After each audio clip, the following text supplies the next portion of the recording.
en termes de thème cette année, c'est l'égalité des sexes aujourd'hui pour un avenir durable.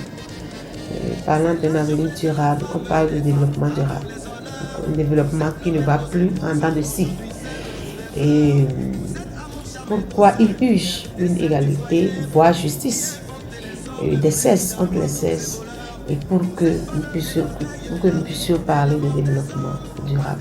Pourquoi l'égalité des sexes, la justice et l'équité doivent ou bien impactent le développement durable. C'est ça la réflexion que nous avons à mener cette année.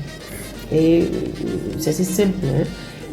On ne peut pas être dans un pays de 52% de la zone féminine et ne pas pouvoir l'associer depuis la communauté en passant par la phase intermédiaire et jusqu'au sommet.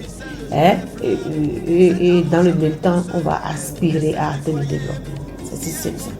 Donc, le thème de cette année nous permet alors, exhorte tout le monde, depuis la base, à réfléchir pour voir si dans la communauté, la femme, quel que soit son niveau intellectuel, quel que soit son domaine d'activité, est-ce qu'elle est bien impliquée dans les décisions qui sont prises? Est-ce qu'elle est considérée? Est-ce que ses préoccupations sont prises en compte sur le plan sanitaire, sur le plan environnemental et sur le plan politique, sur le plan d'association?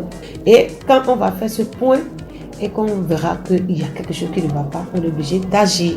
Il y a des lieux, de façon générale, dans le monde, en passant par l'Afrique, le Bénin, je pense que l'espoir est permis et beaucoup de choses se font dans le cadre de l'amélioration des conditions de vie de la femme et dans le cadre de bien-être qu'on appelle de la femme à travers qu'on appelle la prise en compte de sa santé de façon globale à travers la satisfaction de ses besoins spécifiques.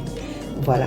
Donc, moi, je pense que sur le plan aussi social, où la femme est traitée hier comme un bon allié, où on peut bastonner, taper devant tout le monde sans qu'il y ait variation. Vous savez qu'aujourd'hui, ce n'est plus possible. Ou une femme violentée, un homme, une tierce personne qui se permet le luxe de violenter, porter à l'égard de la femme, de la violence, harcèlement, des primaires, etc., est systématiquement prise en compte par les autorités judiciaires.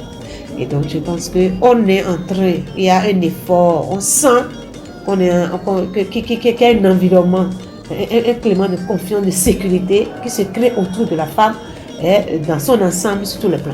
Nous devons encourager toutes les dispositions qui se prennent et surtout chez nous au Bénin, juste pour protéger la jeune fille, protéger la fille sur qu'on appelle les fléaux de la société.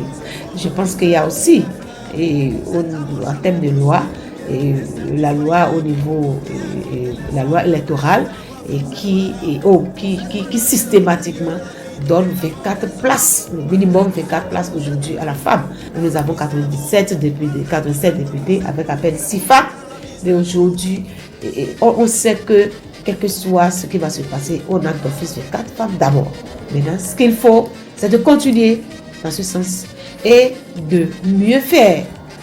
Et pourquoi nous ne pouvons pas atteindre le zézé que nous souhaitons depuis, et pourquoi ne pas avoir 50%, comme certains parlements, 50% de femmes au parlement, puisqu'il y a des femmes, c'est pas que c'est une faveur des femmes intellectuelles qui ont quelque chose à vendre pour leur pays, que les hommes sachent, comprennent que ce n'est pas une faveur si on parle de la représentativité des femmes dans les instances de décision, mais c'est une nécessité, c'est la seule manière pour que nous puissions atteindre le développement durable, quand on aura à faire le point, à considérer tout pour pouvoir évaluer notre développement. Et dans cette condition, j'exhorte les femmes à être plus sérieuses envers elles-mêmes, à beaucoup travailler, parce qu'une femme, une place facilement obtenue par un homme sera obtenue 10 000 fois plus compliquée que la femme.